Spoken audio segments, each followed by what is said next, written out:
Hey guys, today we're going to learn how to solve a rational equation. I've got one set up here. For the most part, there are two main themes of solving a rational equation.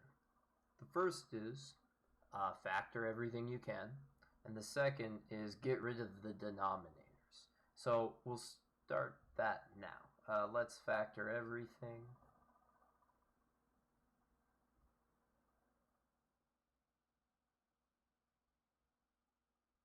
So the first denominator factors as a difference of squares. The second is just common factoring.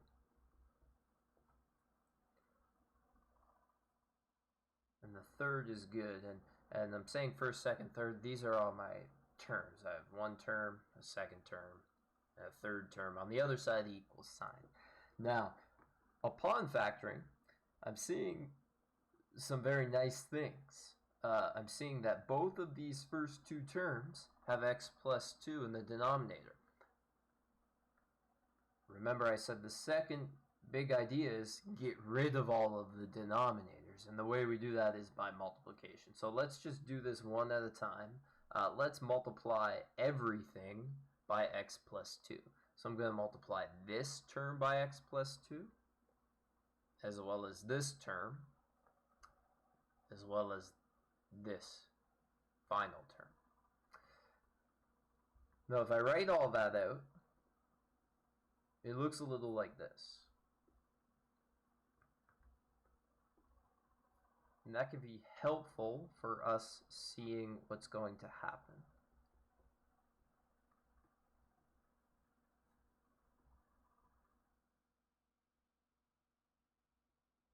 Anywhere you see an x plus 2 on the top and an x plus 2 on the bottom, it can cancel. I also have an x minus 2 here that I forgot to write. So after doing all of this, we simplify.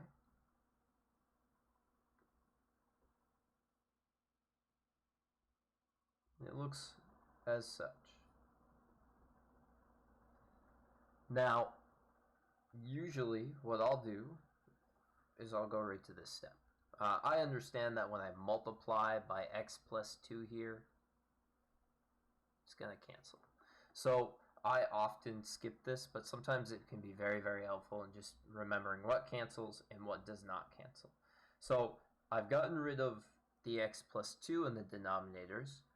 Now let's get rid of the x minus 2 in the denominators.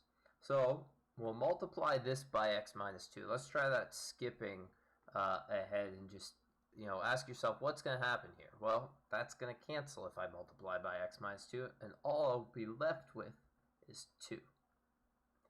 There's nothing to cancel here, so I end up with 10 times x minus 2. And in our final term, I multiply by x minus 2. I'll just be left with x plus 2.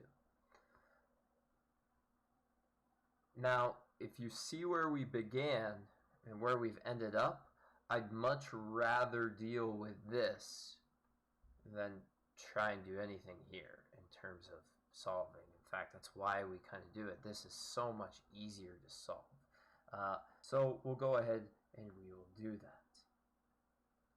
I believe this should also be over 6.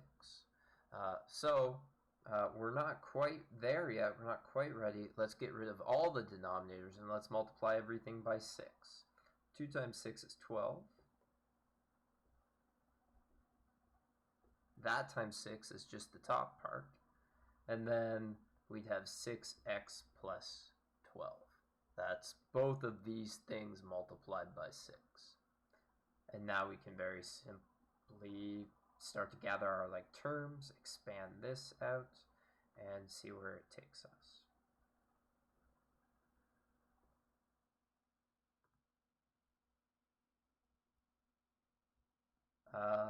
I do see here that this is a positive 12, and this is also a positive 12.